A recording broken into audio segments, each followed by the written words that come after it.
आज हम वर्ण का सेकेंड पार्ट लेकर के आप लोग के सामने आए हैं और आप लोग देखेंगे कि किस वर्ण का उच्चारण कौन कौन से विधि से होता है, उनके उच्चारण स्थान, जो कि अत्यंत ही इंपॉर्टेंट है। जो भी छात्र कंपटीशन का तैयारी कर रहे हैं, चाहे जो भी छात्र 10th का तैयारी कर रहे हैं, 11th 12th का तैयारी कर रहे हैं, उनके लिए उच्चारण स्थान मोस्ट इंपॉर्टेंट है। शुरू करते हैं हम लोग उच्चारण स्थान। सबसे पहला सूत्र है अकुह विसर्जनीय नाम कंठ है। तो ये हिंदी, लेकिन अगर सूत्र से देखेंगे संस्कृत का सूत्र से तो हम लोग को जल्दी समझ में आएगा और बहुत जल्दी याद भी हो जाएगा।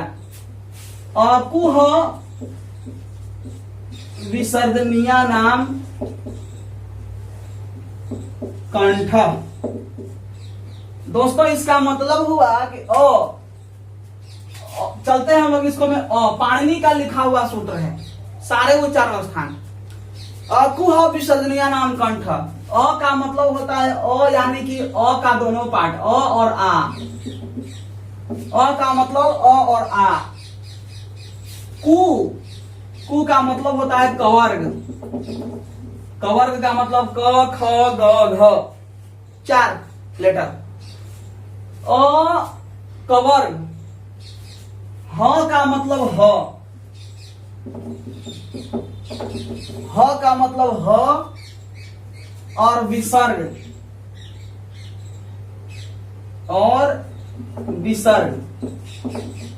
विसर्ग यानी लेटर के बाद में जो इस तरह से दिया हुआ है उसको विसर्ग कहते हैं। कवर्ग ह और विसर्ग का उच्चारण कंठ से होता है।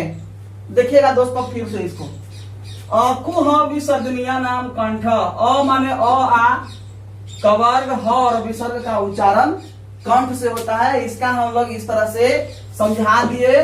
समझाने के उपरांत इसका हम हिंदी लिख दे रहे हैं। अ का मतलब अ और आ। कवर्ग ह तथा विसर्ग का उच्चारण कंठ से। कवर्ग ह और विसर्ग का उच्चारण कंठ से। कवर्ग का मतलब क ख ग घ। कवर्ग का मतलब क ख ग घ, ये सब का उच्चारण कंठ से होता है। अब यहां पर सारे आ जाएंगे दोस्तों। अ का उच्चारण कहाँ है तो कंठ। आ का उच्चारण कहाँ है कंठ। क का उच्चारण कहाँ है कंठ। ख का है कंठ। ग का भी कंठ। घ का भी कंठ। ह का और विसर्ग यानी किसी भी अक्षर के बाद ख ग घ, ये सारे विसर्ग होते हैं और इनका उच्चारण हम कंठ से करते हैं। कवर्ग ह और विसर्ग का उच्चारण कंठ से होता है। और इसको हम लोग सूत्र लिखें, अकुह विसर्जनीय नाम कंठ। अ का मतलब कु का मतलब कवर्ग, ह का मतलब ह और विसर्ग का मतलब विसर्ग। अकुह विसर्जनीय नाम कंठ। चले दोस्तों दूसरा हम लोग देखें, दूसरा सूत्र देखेंगे हम लोग।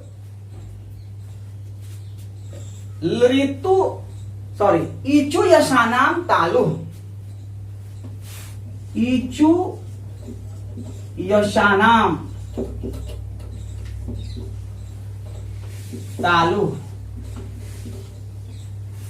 यानी सूत्र है ई का मतलब ई का मतलब हो गया ई का मतलब दोनों ई, हर्षई और दीर्घई दोनों ई। चू का मतलब चवर्ग होता है। चवर्ग यानी च छ ज झ। ई चवर्ग य तथा तलावी स का उच्चारण तालु से होता है। इचु यशानाम तालु एकदम आसान है दोस्तों। अगर आप इसको समझ जाए, इस फार्मूले को समझ जाए तो आप कोई प्रॉब्लम नहीं होगी उच्चारण स्थानों में। इचु यशानाम तालु यानी ई का मतलब हर्षई और दीर्घई दोनों। चू का मतलब चवर्ग। चवर्ग में च छ ज और झ, ये सारे चवर्ग में आते हैं। ई चवर्ग य और तलाव्य स का उच्चारण तालु से होता है। ई चवर्ग य और तलावी स का उच्चारण तालु से होएगा। तीसरा है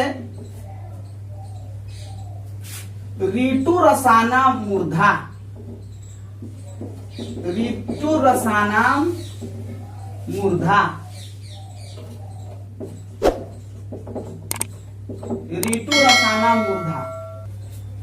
री का मतलब दो री होते हैं संस्कृत में, हर्षई री और दीर्घई दोनों री होते हैं। अब तो ऋषि वाला री है जो सिर्फ हर्षई री से ही काम चला लेते हैं लोग, लेकिन लुप्त हो चुका है बहुत सारे अक्षर दोस्तों।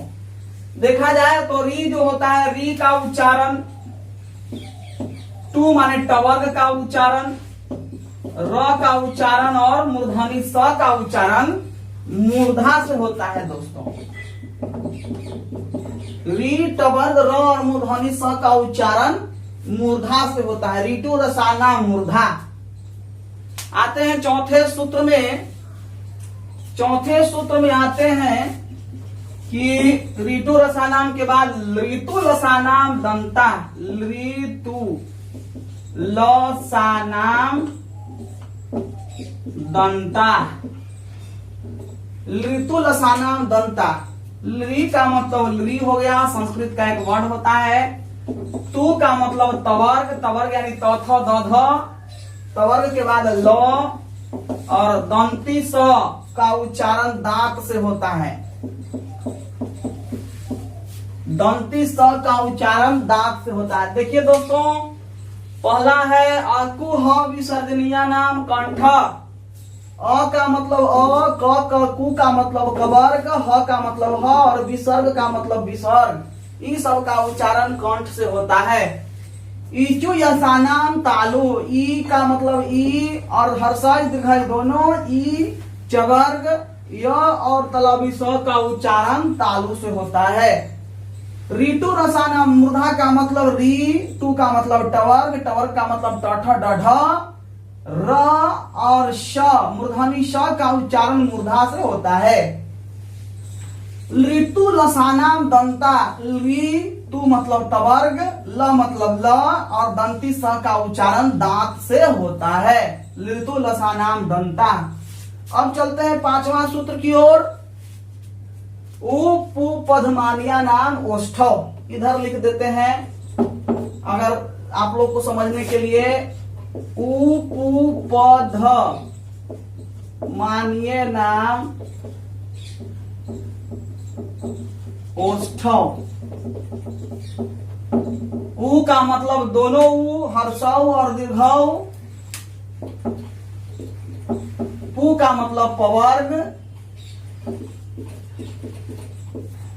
उ पवर्ग। म का उच्चारण कौची से तो ओठ से होता है। दोस्तों छठा जो सूत्र है वह है यंग मणनाम नासिका च। य म अंगणाम नासिका च यानी इ सारे का उच्चारण नाक से होगा।